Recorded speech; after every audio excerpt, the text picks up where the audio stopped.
स्वागत है एक बार फिर से आपका। और आज चर्चा हो रही है मार्केट हाई के करीब है तो अप्रोच क्या होना चाहिए। और अगर आप ये मन बना रहे हो, अब ये कन्विंस हो गए हैं कि मार्केट में बड़ी तेज़ी यहाँ से आगे बनने जा रही है और बन रही है, तो आपको कहाँ निवेश करना चाहिए या किन सेक्टर्स की तरफ देखना चाहिए। मैं कुछ नंबर्स रखता हूँ, उसके बाद चर्चा शुरू करते हैं। बैंक तो आप देख ही रहे हैं, लाइफ हाई बना चुका है वो। ऑटो इंडेक्स जो बहुत धीरे धीरे चल रहा था, उसने 31 मार्च से टिल डेट 20% का गेन कर लिया है। कैपिटल गुड्स में आइए 14% की तेज़ी है। एफएमसीजी में 11%, ये मैं इंडेक्स लेवल पे आपको बता रहा हूँ। मेटल भी 10% चल चुका है। तो जब इस तरह की तेज़ी बन रही है, जिसमें सिर्फ एक आईटी है जो बेचारा भी 1% नेगेटिव में है, और उसमें तो काफ़ी पिटाई हो रही है। तो जो टॉप के सारे स्टॉक्स हैं या जो हैं, उनमें तो अच्छी तेज़ी बन चुकी है। एफएमसीजी तो इसमें मेरा और राहुल का एग्रीमेंट था, मैं भी जनवरी से बहुत बुलिश था कि एफएमसीजी तो चलना ही चलना है, क्योंकि प्राइसिंग पावर उनके पास होती है। इन्फ्लेशन तो छोड़ दीजिए आप। सुदीप सर, ये सारे अच्छे वाले सेक्टर तो भाग चुके हैं अभी, अब क्या इसमें भी और ढूंढना पॉसिबल है या कुछ और आइडिया रखेंगे आप?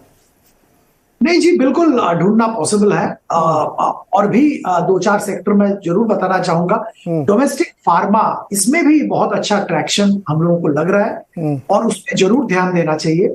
आपने स्पेसिफिकली सीमेंट का बात नहीं किया, और पर उसमें राहुल जी ने बताया था सीमेंट का बात, and I completely agree with जो आर्गुमेंट राहुल ने बताया था। सीमेंट में आप किसी भी स्टॉक ले लो और आप 2 साल का टाइम होराइजन ले लो, आपको बहुत अच्छा फायदा मिलेगा।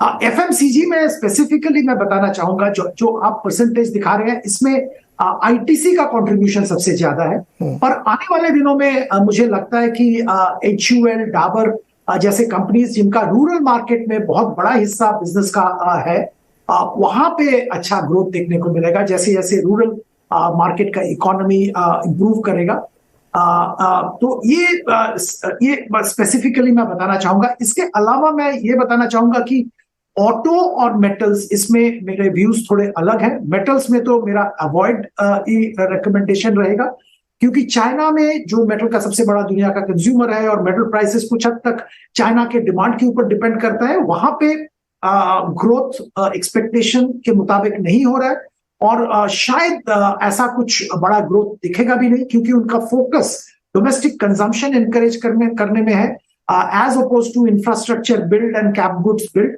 सो शायद मेटल्स में बहुत बड़ा रैली चाइना में देखने को नहीं मिलेगा, और इंडियन मेटल्स भी दबाव में रहेंगे, यही मुझे लगता है। ऑटो सेक्टर ओवरऑल में मेरा व्यू है कि ऑटो एंसिलरीज पे फोकस करना चाहिए। ऑटो में दिक्कत यह है कि ईवी को लेके बहुत एक्साइटमेंट है। मैं डिनाई नहीं करता हूं कि EV is the way forward, पर कौन सा कंपनी ईवी में विन करेगा, कौन सा कंपनी लैगार्ड रहेगा, ये बताना बहुत मुश्किल है। ये मेरे ख्याल से कोई एक्सपर्ट दुनिया में बता नहीं पाएगा कि कौन सा कंपनी ईवी में लीडर बनेगा, कौन सा कंपनी परफॉर्म नहीं कर पाएगा।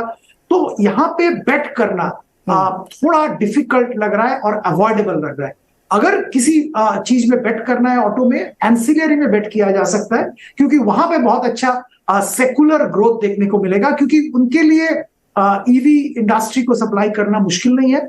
बहुत सारे एंसिलरी कंपनीज ऐसे हैं जो कि ऑलरेडी कर रहे हैं, ग्लोबल ओएमसी के साथ लिंक्ड है, और ट्वीक करना भी उनके लिए प्रोडक्शन लाइन इतनी बड़ी बात नहीं है, जो कि ट्रेडिशनल इंजन मैन्युफैक्चरर्स के लिए, ऑटो कंपनीज के लिए है।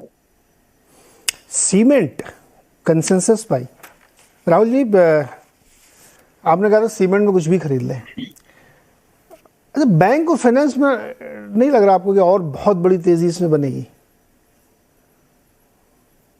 राहुल नहीं, आप रिपीट करेंगे नीरज जी, सॉरी। मैंने कहा कि सीमेंट में तो आपकी और सुदीप जी की कंसेंसस हो गई कि आप इसमें तो अभी कुछ भी आप कहीं भी खरीदें, लेकिन और बहुत सारे सेक्टर हैं उसमें। उन्होंने ऑटो मेटल के बारे में भी बताया, एफएमसीजी के बारे में बताया। एफएमसीजी आपका बड़ा फेवरेट सेक्टर है, आप किसको रडार पे रखेंगे?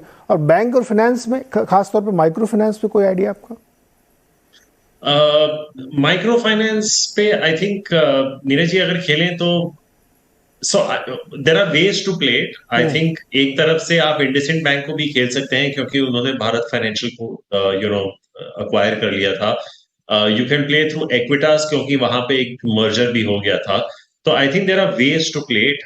बंधन is also probably a way to play it. So I think ऐसे कुछ नाम हैं एनबीएफसीज में जहां पे या और माइक्रो फाइनेंस में जहां पे हम खेल सकते हैं.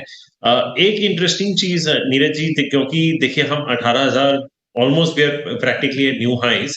गोल्ड फाइनेंस में not be such a bad option as well, because अगर हम पोर्टफोलियो एलोकेशन फिलहाल तो हम सिर्फ स्टॉक्स जो सेक्टर्स की बात कर रहे हैं कितना वेटेज कहाँ होना चाहिए, लेकिन एज एन एसेट क्लास अगर आप एलोकेट कर रहे हैं और अगर आप गोल्ड की तरफ भी थोड़ा आपका झुकाव है, तो I think gold finance could be good. SBI के प्रेजेंटेशन में भी उन्होंने काफी समय गोल्ड फाइनेंस पे दिया हुआ है. तो you can look to play it either through a very large bank that's doing well, और you can look to play through Muthoot और मनप्पुरम. मैंने कुछ समय पहले आपसे हाउसिंग डिमांड की बारे में बात की थी. आई थिंक वहां पे you can look it playing it through names like Canfin Homes and जो सीवी फाइनेंसिंग है. सारे जो ऑटो कंपनीज हैं, अशोक लेलैंड वगैरह, सब कह रहे हैं कि ये जो सीवी साइकिल है अगले 2-3 साल चलेगी. तो मुझे लगता है नेम्स लाइक चोला, एमएनएम फाइनेंस, सुंदरम फाइनेंस, तो ये जो नॉन बैंकिंग फाइनेंशियल कंपनीज और एसएमईज और जो माइक्रो फाइनेंस कंपनीज हैं, इनमें भी आई थिंक अभी काफी वैल्यूएशन कंफर्ट है, क्योंकि काफी हद तक चल चुके हैं. आप सुदीप जी से पूछ रहे थे कि सब कुछ इतना चल चुका है, वैल्यू कहाँ है, लेकिन कभी कभी क्या होता है नीरज जी कि आप इतने डिप्रेस्ड बेस पे चल रहे हैं कि चल जाने के बाद भी उसमें थोड़ा बहुत जूस रहता है. और जैसे सुदीप जी आईटीसी की बात कर रहे थे, आईटीसी पिछले एक साल में डबल हो गया, लेकिन अभी भी उसके वैल्यूएशंस अगर आप बाकी सेक्टर से कंपेयर करें तो it will be coming to you at almost 30-40% discount. तो ऐसा नहीं है कि just because a stock has done well it can't continue to do well. मेरे को लगता है कि जो आपने जिक्र किया एनबीएफसीज और माइक्रो फाइनेंस का, इनमें अभी बहुत जूस बाकी है. और I think these stocks and this particular sector or this part of the banking and financial services industry can easily look at compounding at 20%.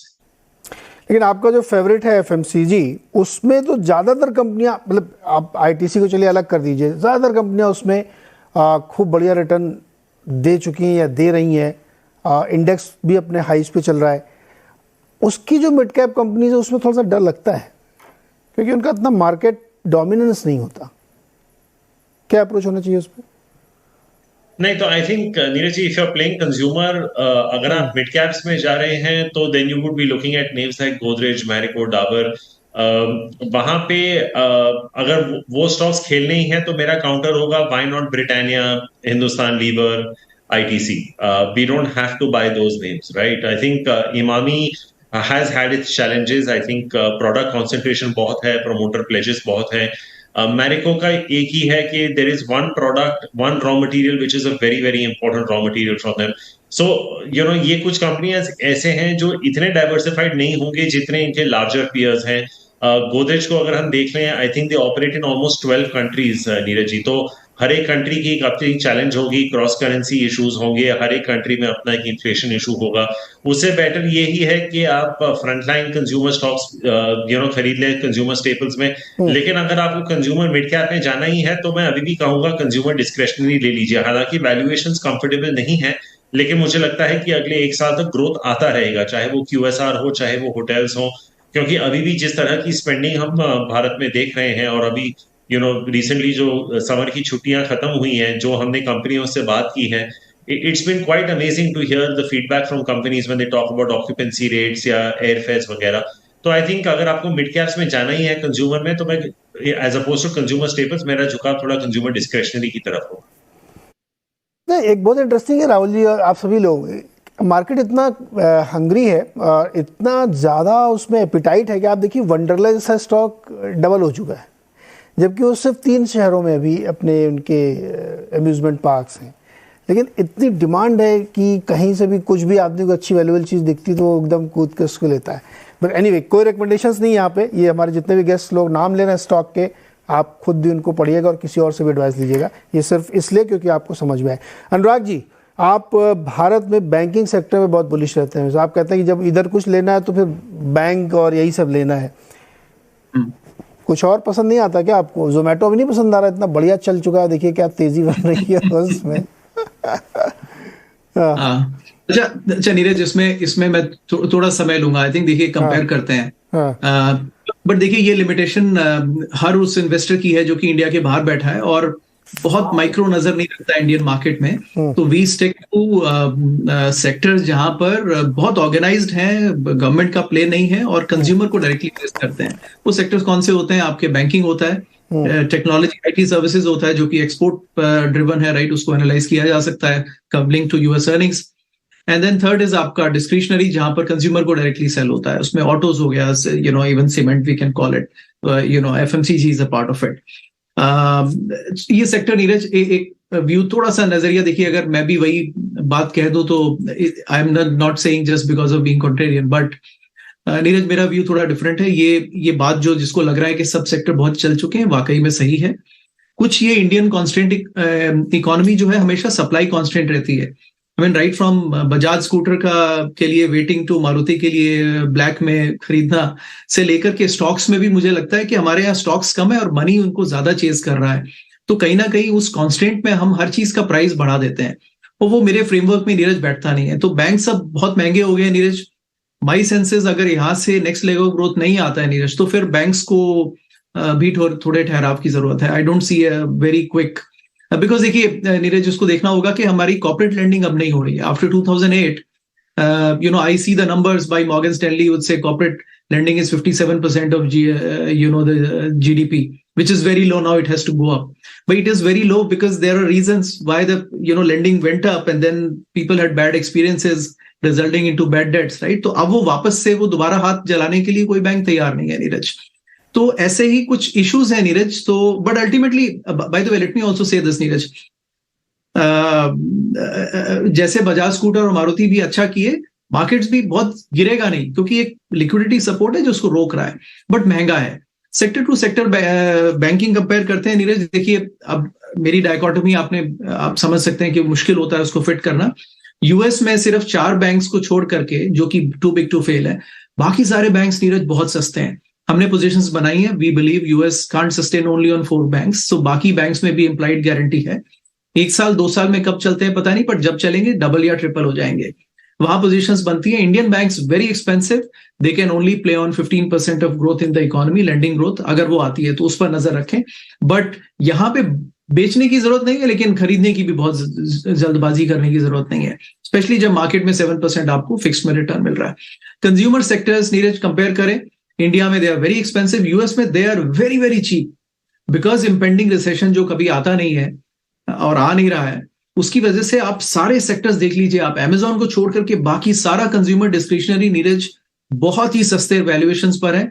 हमने पोजीशंस बनाए हैं, 1 साल 2 साल बैठेंगे, that's our style. Ultimately Neeraj, what works for every investor is they have to stick to their style. अगर आप अपना style change करेंगे ना, फिर गलती हो जाएगी। तो आप अपना स्टाइल रखिए, आप 2-3 साल में आप रिटर्न बनाते जाएंगे। Don't try and change your style. Third is technology measures Neeraj. यहाँ पर यूएस में मैंने आपको बताया कुछ वैल्यू प्लेस हैं, वहां पर पोजीशंस हमने बनाए हैं। इंडिया में अगर देखें तो आई थिंक ये सही समय है आपकी ये जो बिग टेक्नोलॉजी सर्विसेज कंपनीज है नीरज, जिस समय ये डाउन टर्न में हो तभी उनमें पोजीशंस बनाए। 40 के मल्टीपल्स पर जब आ जाए तब तो बेचने का समय होता है। हमने तब बताया था कि बेचना चाहिए, आई थिंक वो कॉल भी सही रही है, और now is the time they can start buying, right, because बाकी सारा मार्केट बहुत महंगा है, और द मोमेंट यूएस इकोनॉमी रिसर्जेस, ये लोग वापस आ जाएंगे। ये लोग इंडियन इकोनॉमी पे नहीं चलते हैं, बट आईटी पे लेंगे। आप ये कह रहे हैं आईटी पे तो लेना चाहिए। देखिए एक इंडियन मार्केट की बड़ी खूबी अनुराग जी, इंडियन मार्केट ना, एक आपने बिल्कुल एक बात सही कही कि अपनी स्टाइल चेंज नहीं करनी चाहिए। जो आपकी स्टाइल ऑफ इन्वेस्टिंग है वो बिल्कुल वैसी रखिए, लेकिन आपको स्पेसिफिक मार्केट में स्टाइल, वहाँ के स्टाइल को समझना पड़ेगा। जैसे मैंने ये कहा कि बैंक वालों में यहाँ अगर हम ये मान के चले कि 14-15% की कॉर्पोरेट ग्रोथ हुई है, टोटल क्रेडिट ग्रोथ हुई है इस बार, और 1-2% के नॉर्मलसी के साथ अभी भी ये कंटिन्यू करेगी, क्योंकि डिमांड सर्ज है। अगर 7-7.5% तक पे फंड रेज कर रहे हैं बैंक, तो वो इसी आधार पे कर रहे हैं कि उनको आगे ग्रोथ दिख रही है। तो यहाँ पे माइक्रो फाइनेंस में या स्मॉल फाइनेंस बैंक में, बड़े बैंकों में ग्रोथ आएगी, वो कॉर्पोरेट से आए या सिर्फ कंज्यूमर लोन से आए, वो एक डिफरेंट इशू हो सकता है। तो शायद अगर इकोनॉमिस्ट की तरह 1-2 साल आगे को आप सोचेंगे तो यहाँ पे बैंक में मुझे लगता है काफ़ी बड़ी ग्रोथ है, क्योंकि बहुत सारे लोग ऐसा बोल रहे हैं। आईटी में भी एग्जैक्टली वही चीज़ बन रही है कि आईटी में अब बड़े वाले स्टॉक जो है वो नीचे आ गए हैं काफ़ी। हाँ, मिड कैप में कहीं कहीं पे बड़ा फ्रेंजी दिखाई देती है, जहाँ वो अचानक से 40-50 से मल्टीपल चले गए। मैं उनको नहीं कहता मैं, लेकिन बड़े वाले स्टॉक काफ़ी नीचे हैं और वो स्टिक कर गए, वो न गिर रहे हैं न चल रहे हैं, वहीं पे खड़े होंगे वो। हाँ, सो नीरज, क्विक नजरिया, आई थिंक बहुत तीनों सवाल बहुत रेलेवेंट है। I think I should have touched. Neeraj, ये जो फाइनेंस में ना, ये जो micro finance and all this ना, मेरा ये फर्म बिलीफ है Neeraj, and this is my strategy. I might be wrong, I might miss one big player here, but sorry, in the sense that कोई एक चल जाए तो मुझे नहीं पता, मैं उसको मिस करने को तैयार हूं। जैसे मैंने बोला, कि I am ready to miss Nvidia if doesn't fit my framework. Neeraj, banking में ना ये बॉटम ऑफ द पिरामिड नहीं चलता है, because banking is a business जहां पर आप पैसा देते हैं क्रेडिट पर और उसको वापस लेना होता है आपको। तो ये bottom of the pyramid FMCG में स्मॉल सैशेस बना के चल जाते हैं, छोटे साबुन शैम्पू बना देते हैं, वहां चल जाएगा। लेंडिंग में अक्रॉस द ग्लोब आप देखें नीरज, कहीं भी बॉटम ऑफ द पिरामिड काम नहीं किया है, और वो हमेशा ही it ends up very badly. और हमें मतलब एमबीए दिनों से मैं वो माइक्रो फाइनेंस की बांग्लादेश में स्टोरी सुनता हूं, क्या हुआ उसका, Grameen bank and all this, right, वो कभी भी बड़ा नहीं बनता नीरज। तो always be very scared if a bank grows too fast. Second, it goes into microfinance. Banking is always money lies where the money is, which is at the top. Bottom of the pyramid, banking में नहीं चलता है. So I would stay away, Neeraj, from those companies or those dreams which are trying to be built upon. Second, Neeraj, Indian story is broadly about big companies. देखिए, US में भी broadly 60-70% of the market share her sector में top 3-4 players के पास में है. India में भी तकरीबन वही स्टोरी है। जो आईटी प्लेयर्स करंटली जो है ना, वो नीरज और बड़े बनेंगे, लेकिन और वो प्राइस डिस्काउंट देके भी डील उठा सकते हैं। लेकिन ये जो मिड कैप आईटी है ना, ये इन अ प्राइस कांस्टेंट एनवायरनमेंट, ये लोग नीरज एक साइज से ग्रो नहीं कर पाएंगे। तो there is a size advantage that these big 3 technology services in India have, big 3, big 4 और big 5, but not beyond Neeraj. उसके आगे मुझे नहीं लगता कि वैल्यूएशंस। तो ये आपको सही कहना है कि अप्रोच आपको उस तरीके का रखना चाहिए, डेफिनेटली। अरे एक सवाल बहुत इंपॉर्टेंट है सुदीप जी आपके लिए। थर्ड पॉइंट, सॉरी नीरज, एक बहुत ब्रीफली रखिएगा सर। हाँ, बहुत ब्रीफली। हाँ sorry Neeraj, new age companies आपने पूछा नीरज। नहीं, वो तो मैंने ऐसे जोकिंगली पूछा था आपसे, नॉट वेरी सीरियस। हाँ तो नीरज, जोमेटो बोलिए, it's no Neeraj, these companies will not make money. ये सिर्फ आप देखिए नई स्टोरी आएंगी, वो फिर से नई कहानी कोई आ जाएगी। अल्टीमेटली इनका 75% शेयर अभी भी प्राइवेट इक्विटी के पास है। वो हर साल एक झोले में से नई स्टोरी निकालेंगे और अपना स्टेक ऑफलोड करेंगे, अल्टीमेटली रिटेल कंज्यूमर को महंगे में देंगे। I shun the mutual funds which are buying these stories, and they are doing disservice to the retail investors. They should stay away from it. These companies will not make money for next 5 years, Neeraj. Okay. They will not make money. Okay, sir, अनुराग, रोकूंगा मैं आपको। Sir Sudeep जी, बहुत quickly मेरे जवाब दीजिए। IEX में जो आज हुआ, डू यू एग्री कि ऐसा होना चाहिए? बिल्कुल नहीं नीरज जी। आई थिंक पहली बात तो है, IEX में कुछ दिनों से परफॉर्मेंस का प्रॉब्लम चल रहा था, पर ये जो हुआ, जो पूलिंग के जरिए प्राइस डिस्कवरी होगा, उससे IEX का बिजनेस रैशनल में ही क्वेश्चन आ जाता है। क्योंकि वो प्राइस डिस्कवरी अगर उन IEX के पास नहीं रहा तो IEX का यूटिलिटी क्या रहेगा?